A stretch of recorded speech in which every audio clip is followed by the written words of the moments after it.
Here's the bees inside the hive in the top sugar box. This is January, and it's a cloudy, windy day. Even though it is, the bees are very tame and very calm. I can put my hand right by the hive and inside the hive, and as you can see, they're not bothering me at all. They're paying me no mind. And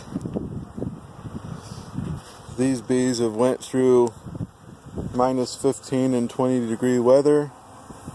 They've been fine so far. They're eating the sugar. They're keeping warm.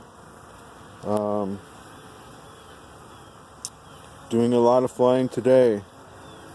Probably going out looking for resin and any type of sugar they can find that's more natural than the white sugar I put in their hive. This is kind of a backup food for them. But they're doing very well. I'm quite happy with the numbers and what they look like right now.